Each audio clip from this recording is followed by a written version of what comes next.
One of America's greatest statesmen once said that he's a great believer in luck, and he found the harder he worked, the more he had of it.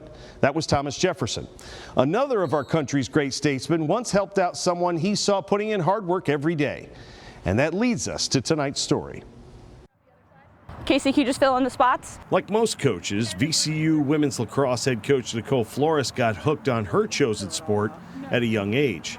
She was signed up for a clinic in the 6th grade and knew right away that she had found an athletic home. And I immediately was like, yes, this is for me. This is the one I want. Flores played both field hockey and soccer in high school in Connecticut, but the uniqueness of lacrosse had a unique appeal. It's a fast-paced sport where you can actually possess the ball. So, you know what I mean? It's like basketball on a bigger field. The concepts, the IQ, and I think just the speed. You know, the speed of the game is something that's really fun, and it keeps a lot of people engaged. However, as a first-generation Mexican-American, Nicole didn't exactly have a pedigree or family history with the sport. She still doesn't. My mom's really great nowadays. My aunt will send her the link for the game that day. And usually she's good because she knows I'm a moody human being, and she'll be like, I saw the score, call if you want. She knows better otherwise. They're still not up to speed. They're still, my parents are great. They're great human beings, but you know, they own a restaurant, and that's their first child. That restaurant, Jalapeno Heaven, is approaching 3 decades of service to Branford, Connecticut, and closes only 3 days each year.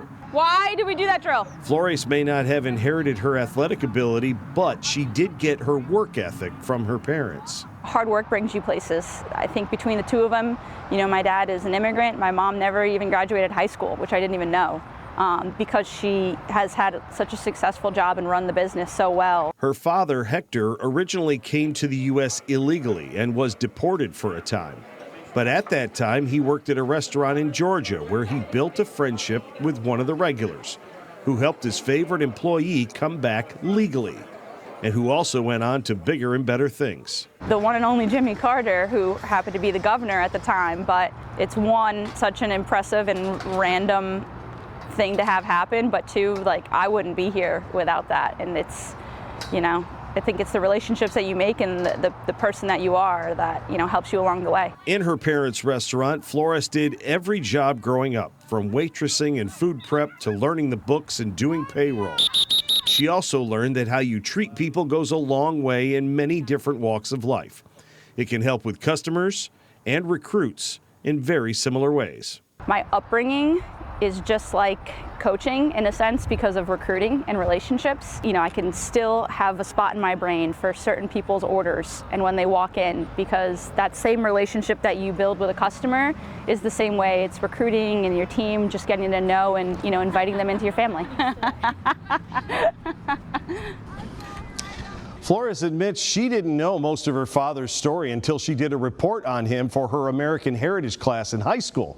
And she didn't know his hometown in Mexico either until one of the VCU sports information staff told her. She's entering her 2nd season with the Rams, where she loves and thrives in the diversity that the school and the city have to offer.